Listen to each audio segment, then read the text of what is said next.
Oh ya guys, sebenarnya kita buat video seperti ini untuk membalas argumentasi netizen tetangga yang suka merendahkan negara Indonesia. Kita nggak mau dong negara kita direndahkan, dihina sama orang yang sok sempurna itu. Nggak ada asap kalau nggak ada api, gitu aja sih. Masa kita diam ketika negara kita dihina? Nggak mau dong. Netizen tetangga emang gitu ya, dikasih fakta malah dibilang jangan urus negara orang katanya. Lah, dia diam ketika negara Indonesia diurusi orang dari negaranya. Ketika temannya menghina Indonesia malah dia tambahi lagi. Terus ketika aku membalas argumentasi dan hinaan mereka malah dibilang mereka jangan urusi negara orang katanya. Dia nggak bercermin seperti apa tingkah lakunya gitu. Aku kan membahas perihal bahasa Melayu yang semakin lama semakin merosot. Kok kalian marah sih? Padahal ini fakta loh orang tempatan yang bilang gitu. Hari ini tahun 2025 Malaysia katanya akan menjadi negara maju. Nggak penting tak punya identiti, yang penting negara maju gitu, bukan guys? Tahniah atau selamat kepada Malaysia katanya menjadi negara maju nih tahun 2025. Ini nih aku temuin di TikTok, pertubuhan pemerkasaan identiti Malaysia Identity menegur Dewan Rakyat menggunakan istilah bahasa kebangsaan yang salah katanya. Guys, ini kosakata yang kedua, pemerkasaan. Hati-hati loh salah baca antara bahasa Melayu Malaysia dengan bahasa Indonesia. Terus lagi nih, pada 13 Desember 2024, Identity telah menghantar surat teguran resmi kepada Dewan Rakyat karena menggunakan istilah bahasa kebangsaan yang salah.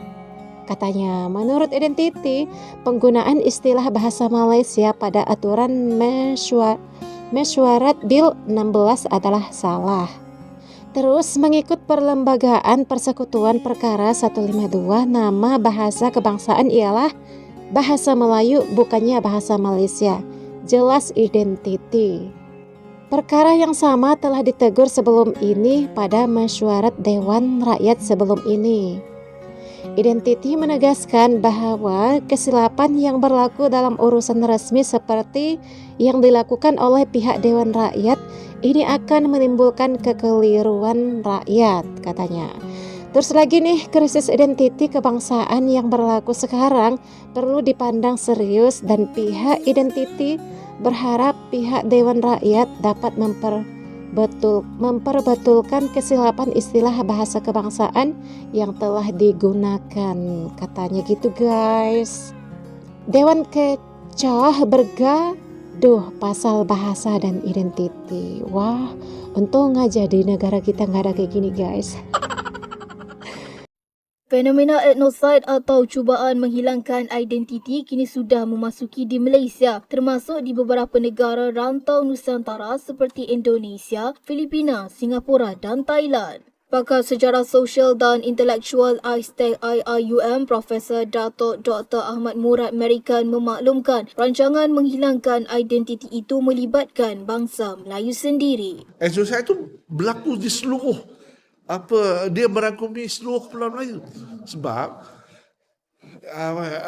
satu ialah perpecahan Pulau Melayu kepada negara-negara bangsa berasingkan. Itu dah etnosid. Sebab dulu sebelum datangnya Portugis, Belanda dan sebelum perjanjian London 1824, wilayah-wilayah dan rantau ini tidak dibagikan. Tidak dipecahkan kepada negara bangsa, tidak dibagikan di antara Belanda dan Inggeris. Tapi apabila dibagikan kepada Belanda dan Inggeris dan juga dibagikan kepada Sepanyol, maka wilayah-wilayah sepadan dibentuk. Bila wilayah sepadan dibentuk, maka identiti makna dia itu hilang. Dari mana ni? Dari Malaysia. Daripada negeri Upin Ipin. Negara Upin Ipin. Negara Upin Ipin. Sampaikan makanan pun dekat restoran pun nama Upin Ipin ada. Keliru dengan identiti negara kita sendiri. Sikit demi sedikit, hilang identiti asal negara kita. Kita sibuk mengangkat budaya luar. Tunjukkan identiti Malaysia. Malaysia mesti. Dan kita tahu bahawa orang nak tengok bahasa Malaysia ni bahasa yang mudah dipelajari. Kenapa kita lupa identiti kita? Boleh celah, Arau.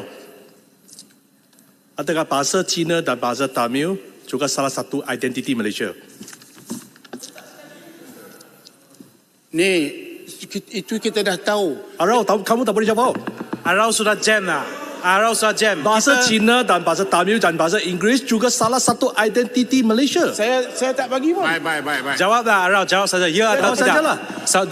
Soalan senang. Ini identiti Malaysia, tetapi kena ingat, kita kena patuh kepada undang-undang perlembagaan. Betul. Jadi pelbagai bahasa rasmi. dibenarkan. Tapi bahasa Perlembagaan Melayu bahasa Cina 152. kecil. Hari ini nampak bahawa orang yang menentang bahasa Malaysia di Saya tak menentang. Saya menghormati Sepatutnya kita bahasa jadi rakyat Malaysia. Malaysia. Sepatutnya kita jadi Menteri rakyat Malaysia. KTKT baru keluar berita. Cintakan negara ini. Betul. Perlembagaan Besar dalam 152 agama, mesti sudah dalam nyatakan menggunakan bahasa tiada Malaysia. orang boleh larang kami menggunakan bahasa.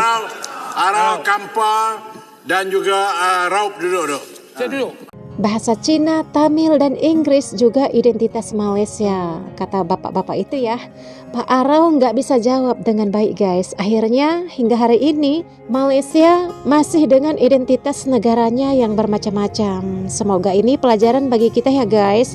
Kita harus cinta tanah air dan juga kebudayaan yang berbeda-beda di negara kita gitu. Nggak semua negara bisa seperti Indonesia.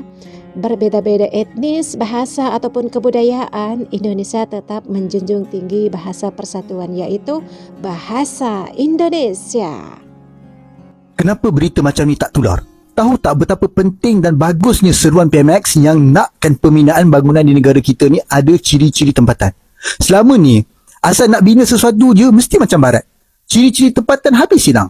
Kenapa tak masukkan ciri-ciri tempatan kita?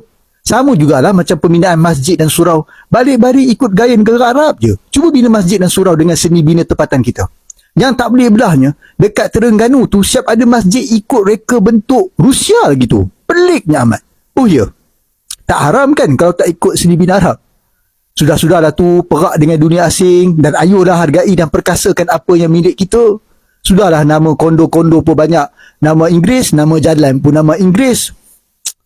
Marilah, tolonglah sebar luaskan seruan PMX ni untuk kita kembali mengangkat seni bina kita kalau nak lah. Apapun jangan lupa repost dan follow sekali. Perasaan malu sebagai rakyat Malaysia yang tidak boleh berbahasa Melayu. Mana ada orang Rusia tak kerti cakap bahasa Rusia? Mana ada orang Jepun tak kerti cakap bahasa Jepun? Takkan hari ni kita nak lawan hukum orang Melayu, orang Malaysia tak kerti cakap bahasa Melayu? What the shame? What the shame? What